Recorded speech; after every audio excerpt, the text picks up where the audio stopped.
candid conversations, unfiltered opinions, and humor with AVAG Beck's podcast. Hello, everybody. Welcome to today's episode.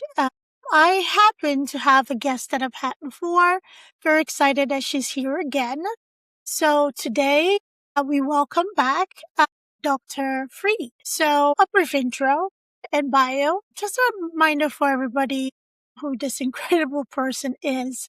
I have Anne Elizabeth Freed, Uppy. She's an award-winning executive coach, author, and leadership advisor with more than 40 years of experience helping senior leaders, business owners, and professionals navigate complex decisions, career transition, and high-stake environments. Her business books distill decades of coaching experience into clear, actionable strategies that readers can apply immediately. Today, Elizabeth will be discussing her highly practiced 30-page guide, Strategic Networking. I need that. And why effective networking is about far more than collecting business cards or working a room. She will share practical strategies for building authentic, mutually beneficial relationships that create opportunities, deepen trust, strengthen both personal and professional success. Whether you're pursuing a new career opportunity, navigating its transition, seeking greater influence within your organization, or growing your business, you'll discover why strategic networking is one of the most powerful, most misunderstood tools for long-term success. She will also discuss how today's AI research tools can help professionals prepare more effectively for meetings, build stronger connections, and create greater value in every interaction. In keeping with her philosophy of always giving back, Elizabeth volunteers as a coach for military special operations, personal transition into civilian careers. Now, in her rewirement years, I like that word. We'll delve into it a little bit. Her rewirement years, she continues to pursue new opportunities for learning, growth, and contribution while helping others navigate important life and career transitions. Welcome, Elizabeth. Welcome, Dr. Freed, I should say. Thank you. Thank you. You can call me Elizabeth. That's fine. Well, I'm so glad to see you again and glad to be with your audience to talk about something that is near and dear to my heart, and that is relationship capital. How do you invest in relationship capital? And I provide you with some networking strategies in which to do this. And through my book, Strategic Networking, a Practical Playbook. It's a short, concise, 30-page ebook that basically gives you a framework about how to do things to open doors for you in the long term and develop relationships. So that's what we're going to be talking about today. And this book was born out of my work with the military. As you mentioned, I do pro bono work for the Honor Foundation, which supports elite military, Navy SEALs, Marine Rangers, Delta Force, Army Rangers, Green Berets, those people. And very interestingly, as they transition from the military to the civilian workforce, they are terrified. Now you would say to yourself, wait a minute, how could they be terrified? They kick down doors and take out Osama bin Laden. What are you talking about? Well, they are. They would rather be in a firefight in Afghanistan than to have to go into the civilian workforce, something they know nothing about, and start to connect with people and even know where to begin asking questions. So part of my role with them was to help first identify what they wanted to do and then what their skill set was and translate what jobs that could apply to.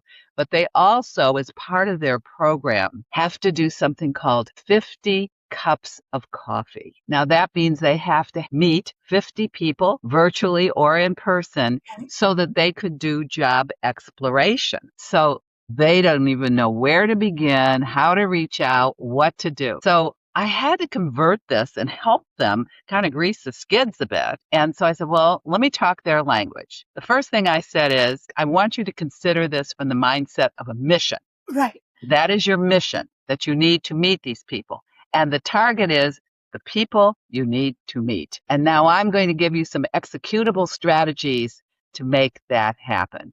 And that's how this was created. So I used that with them, and it was very effective. And then I got to thinking about it, and I was thinking, this has application beyond the military. Everybody needs this, from whether you want to get career exploration yourself, career transition, whether you want greater visibility in your organization, whether you're job seeking, whether you're wanting to develop leads. All of these principles apply. And I specifically kept this ebook short to respect your time so that it's not a book you read, it's a book you use. And that's the thing that's important here. Well, I want to just add one thing.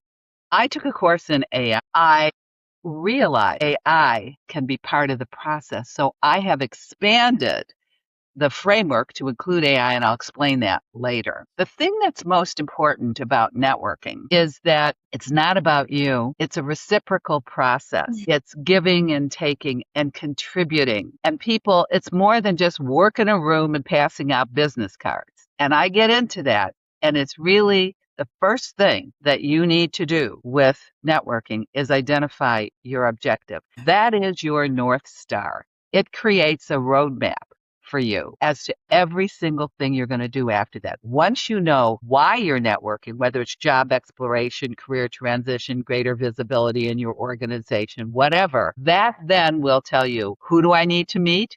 Why do I need to meet them? What kind of questions do I need to ask them? That then, and then you can move forward from that. Now, once you've established that, then you go through and you say, okay, I need to be a detective of sorts. I know who I want to talk to, but how do I connect with them? What do I do to truly connect with them? Well, that's where AI comes in. Part of my framework is to provide you with how to reach out with them, templates for emails to send to people, but also how to be the detective. Now, we've all done some Google searches on people and so forth, and that takes a lot of time. With AI, I've given you very, very specific prompts to use that will generate a deep research report on that person. So you know as much as there is to know about that person before you walk into the room, and you are prepared. And as it will tell you what's their educational background, their work background, what are their interests, do they have any outstanding legal issues? I mean, you want to know if you're dealing with somebody shady or not.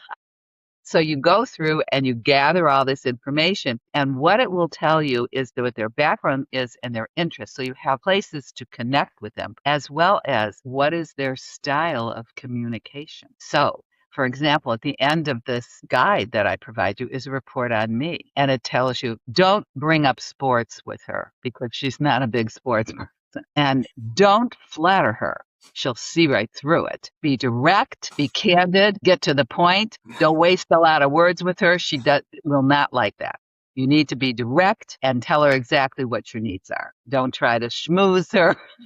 Not going to work. So it's very helpful to know that going into a conversation. And then once you know what that person's interest is, so it says, for example, in my report that I've been involved with doing pro bono coaching for the military. You would want to connect with me on something that's near and dear to my heart. And so in doing so, you might say, why, Elizabeth, as I was preparing for our meeting, I discovered that you are doing pro bono work for the Honor Foundation. How did you get involved with that? Could you tell me what's the greatest joy you've gotten out of it? What have been your challenges? Now, what happens when you are talking to me about something that interests me? What you're doing is you're being more interested than interesting. Key point. And what that does is that creates something called mirror neurons. And from a neuroscience point of view, it allows you to generate the hormone oxytocin. Oxytocin is a bonding hormone. It allows that person you're talking to drop their defenses, to be more open, to develop trust, and then they'll be much more likely to want to connect with you. So that's kind of the start of this whole thing. Then, after I have established contact, then I can go into the business questions that I am interested in getting information from. So the book tells you the specific process. It gives you the templates that you need to use. It gives you 5 or 6 different groups of questions based on your objective that you can use, how to do that. Afterwards, after you've had this conversation with somebody, the whole time you're doing it, you are taking notes, and you need to make sure you do this because this is just not a transaction. It's not a once and done deal. It's something that you are cultivating. So what you want to do is you'll want to send a thank you note, and then in your notes, what this person's interests were, what they said made sense, and you'll want to indicate that in your thank you note. So it's just not, thank you for spending an hour with me. I really appreciate it. Not good enough. Thank you for spending the time with me and explaining to me how you have contributed to the Honor Foundation. And I especially like the story about blah, blah, blah. So they know you listened. So they know you connected. Then you stay in touch. This is where a lot of people drop the ball. They meet them and then they figure, oh, I'll never need to see. I got what I needed. I'll never need to see them again. Big mistake. What you need to do is to take notes. Maybe I said I had an interest in metaphysical things such as the field or other things, and I had read a book by Lynn McTaggart. Well, if you happen to see an article about Lynn McTaggart or something about the field, you might just drop me a note and say, hey, I just saw this article and here's a link to it. You had expressed interest in it. I thought it might be interesting to you. And, you might do this quarterly, every 6 months. It keeps you top of mind.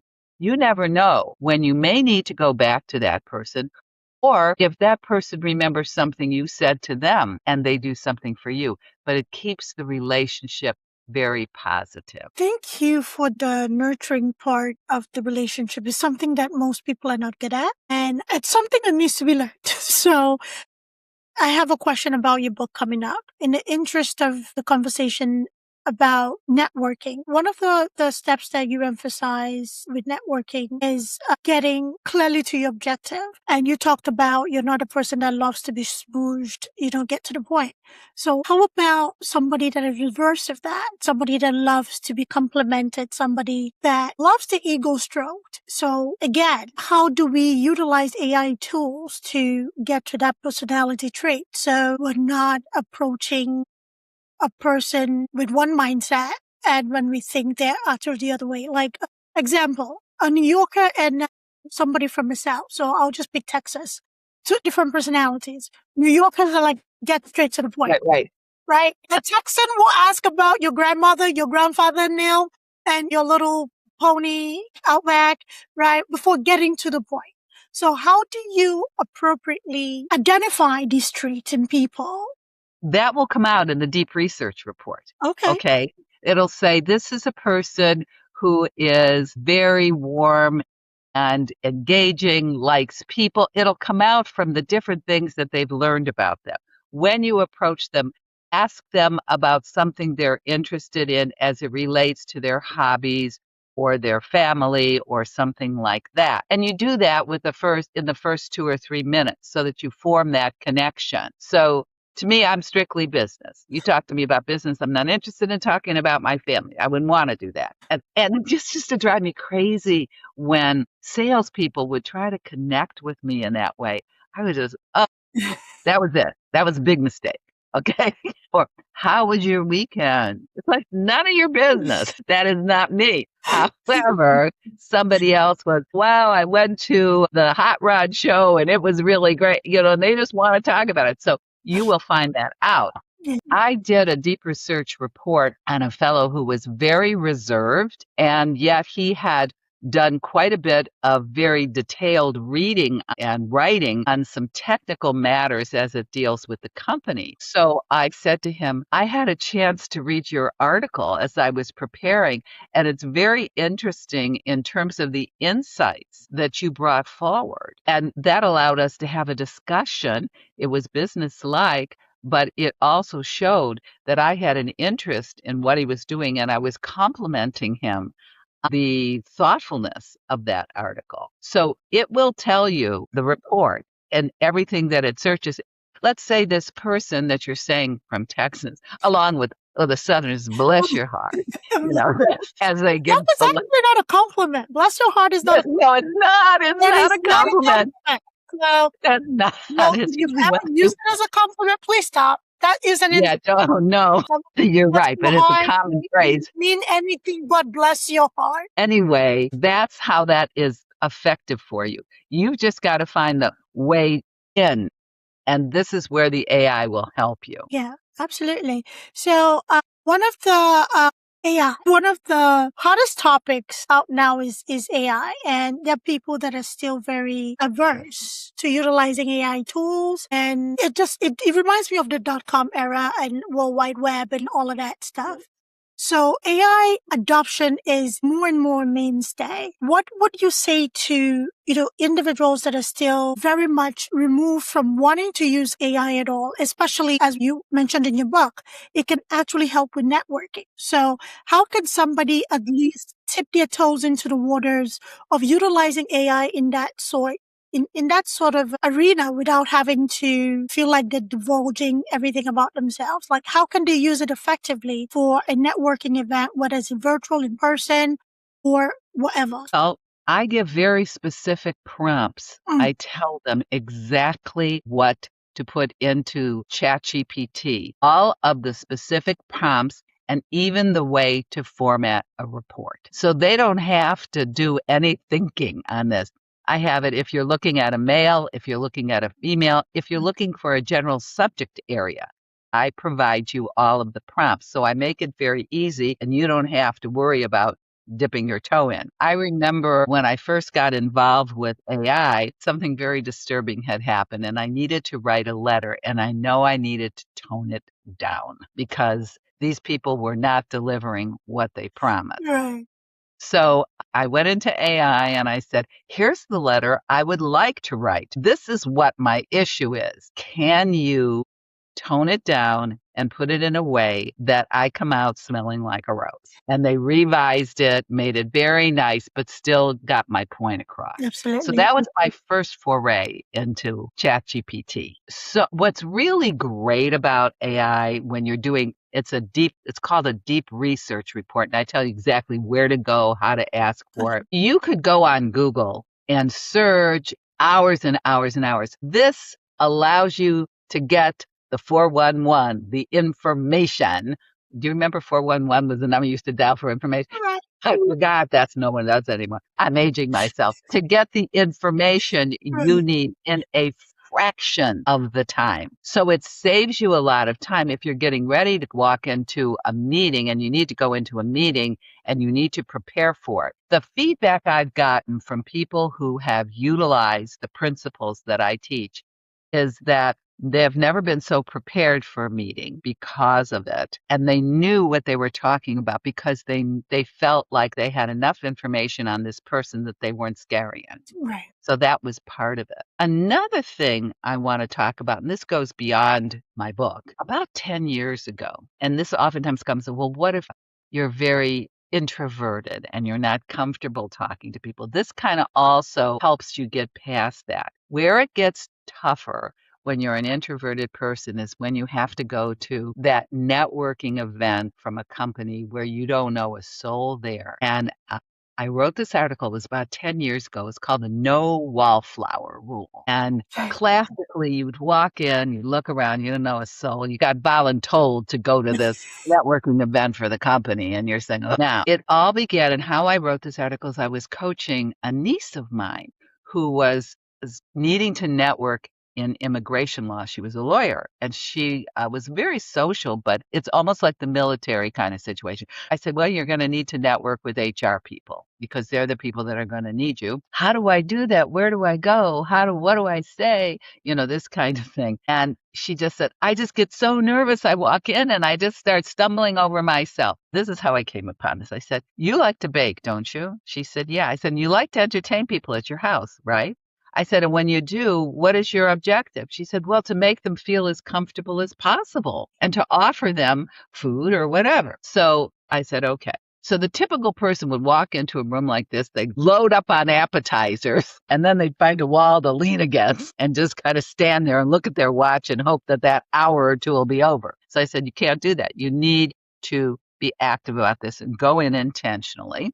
I said, but here it is. It's a mind set. I want you to walk in there and say, this is my house. This is my party. My job is to make people feel as comfortable as possible. Now you have a task. You're not in there with nothing to do. You have a task. Mm. So you look for that lonely soul who's by themselves and not talking to anybody, and you walk over to them and you say, "Hi, I'm Elizabeth Freed. So nice to meet you, Jim." Because they probably have a name tag on or something like that. And then if, let's say it's a conference that you're at, you'd say, "So what got you interested in this conference?" Now you're asking them a question. What sessions have you attended that I know there's double sessions going on. There's going to be a repeat. Maybe there's one I should be aware of. What have you enjoyed, and what about it do you think I might be interested in?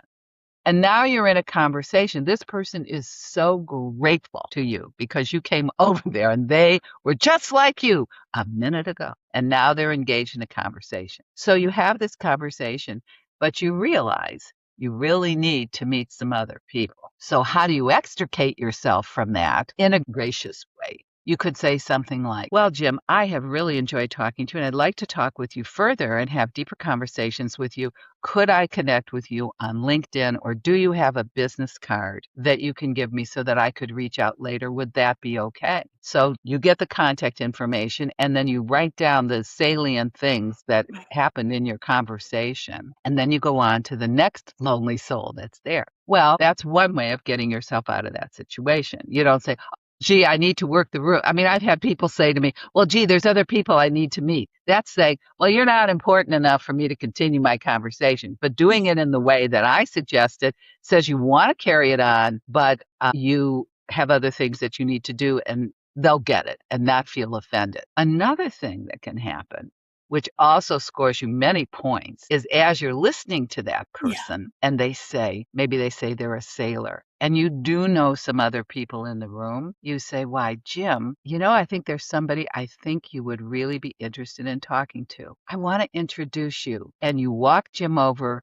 to someone else and you say, "Alex, I want to introduce you to Jim. Jim is an avid sailor. He has a 25-foot sloop that he has moored out in the such and such harbor. And Alex has a sailboat about the same size, different brand. I think the two of you might find it interesting to have a conversation." And the minute you do that, the two of them are talking away, and you just kind of slide out. They're very grateful for what you did, because networking is also making contributions. Yes. That's the thing you need to understand. So that's another way, if you're introverted, to get over that shyness, because now you have a job. Your job is to make others feel comfortable. It does a whole thing to your mindset. It does. It does. Yeah.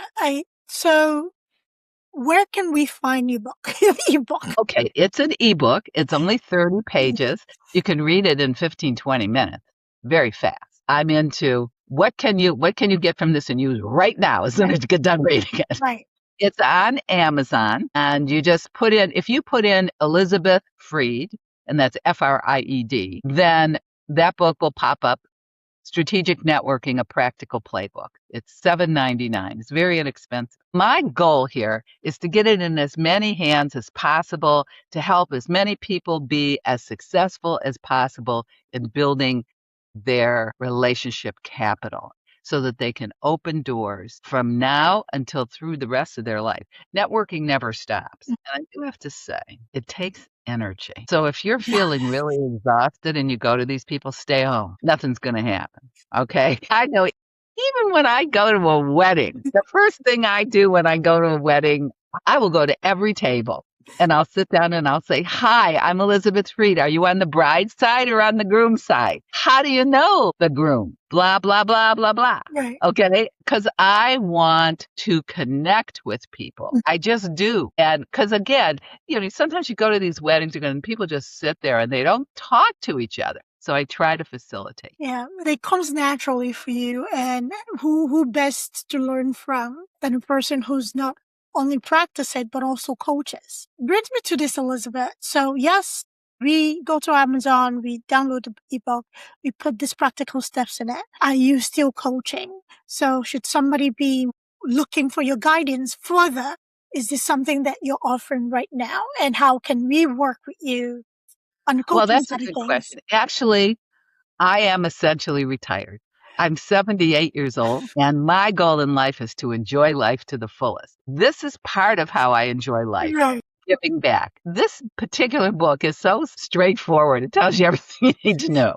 You could ultimately, if it's a very brief call that you have or something you need to do, I am happy to offer coaching in that way. Okay. But by and large, my coaching engagements used to take anywhere between 6 to 18 months, and they were very intense. I don't do that anymore. I don't want my schedule tied up with somebody else's schedule. So they can contact me by email at elizabeth@nefried.com.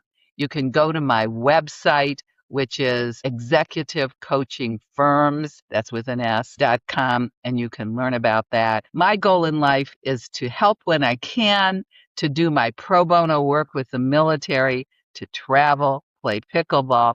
And one of the other things I've been doing that I've been having fun with is writing children's fantasy books. Ooh. That's been a completely different world. It's all part of my rewirement, or maybe we could say refirement, staying on fire. There is no expiration date on growth and fun. Okay. Absolutely. Absolutely. So that's it. Absolutely. I love that. So a lot to aspire to. Don't tie up your schedule with somebody else's. Once you've done your stuff, you've paid your penance in a sense. Well, 40 years. I had my business for 40 years. Absolutely. That is impressive. That is impressive. And, well done. So if you missed the website, you missed the email, don't worry. As usual, we'll have it on the show notes, and you can click in to, send an email or, explore the website. This was a lovely conversation. I learned from it as I wouldn't say former, because I'm still growing from it, as an intermediate wallflower from it. And as a founder, selling yourself or mingling or being able to talk to other people and being trusted in them. I think as a nurse, that comes naturally for me. But, outside of that realm in actually engaging, it was challenging. And these rooms are usually not small, Elizabeth, and you know that. So getting out of that shell, it is a work in progress, but you can do it. You can do it. You could do it. You know something? You just reminded me of something. I had to go to one of these conferences, and I had an intern working with me, and I said, let me show you how to network. You're going to be my wing woman, and here's how it's going to work. We're going to find a lonely soul. We're going to engage them. Watch their face light up when we do, when we get really interested. We'll do a couple together, and then I'm going to watch you do it. We had so much fun. She met her husband there. Stop it. She lives in Australia now and is considered one of the top, I think she's in change management, one of the top change management consultants and executive women in the country. Good for her. Yeah, she was, it was. So, see, things you never know. You go for networking and you find a spouse. How they connected was on business and having things in common and interested stuff in common. It was they weren't looking for each other. They just connected using these principles. Yeah. The other thing is if you have children or grandchildren that are looking for jobs and job exploration, these principles help them as well. If you're looking for an internship, the best thing for job exploration, these things will help you. I absolutely love that. This goes to prove the point that be around people, you never know who you meet. So, I mean, the dating sites and apps and all of that are very concentrated. However, I've not been on any of them, but the reviews have been very weird for women especially. So women, get out to conferences, talk to people, get to know people genuinely. You never know who you meet. So good for her. Very good for her. We're here to talk about networking. So you're going to network yourself into somebody's life, somebody very valuable. So thank you, Elizabeth. Thank you so much, Dr. Fried. Right. Thank you so much for being. I have to go. Edognasit. Did I get it right? Haha. See, I had to practice it. Love it. So please reach out. We'll make all of that information available in the show notes. Go to Amazon, download the ebook. It's under $10. It's practical. So Elizabeth says it's practical. It's practical. This is a woman that is a straight shooter. So if she says it's practical, I know it's practical. Download it. Learn on your own pace. Should you want to? Most of us do. And, reach out to her. She's offering that if you need maybe an extra nudging or support. So it's always great having you on, Elizabeth. I Thank absolutely you. I love our appreciate it. conversation. I've just had so much fun with this. I decided that I'm going to start giving presentations to Rotaries and other business groups. And, my financial advisor has a wine and wisdom thing, and he had some guy talk on stress. I said, listen, I want to talk about relationship capital. You've helped us make sure our money works for ourselves. Let's see how networking can work for you. He said, oh, I love that idea. So I'm going to be speaking to them too. So fun. It's just fun. Yeah. Yeah. Yeah. You see, everything is an opportunity. Everything. Yeah. Not And everything. You have to know how to find those opportunities because it presents every day. And this is right. part of relationship building. So trust between your financial advisor and you. And here is another opportunity for you to speak to a larger group of people who benefit from your 40 years of very decorated career and business. And you're still doing that pro bono for the military. And those guys absolutely deserve you and everything you do. So thank you so much. I really do enjoy our conversations always. Well, thank you again for inviting me. I appreciate it. Thank you. Thanks everybody for listening. Please take advantage. Coaches are expensive. Coaches are expensive. Networking is expensive. So if you'd rather go in prepared, I would say do so. Amazon, under $10, Dr. Free. All right? Thank you, everybody. Right. Take care of yourself. All right. Bye-bye. Bye-bye. Thanks for tuning in to AVP podcast. If you enjoyed today's episode, don't forget to subscribe, rate, and leave us a review. It really helps us out. We'd love to hear your thoughts and continue the discussion. So join us on social media or drop us a message. Until next time, keep exploring, stay curious, and keep pushing the boundaries of your world.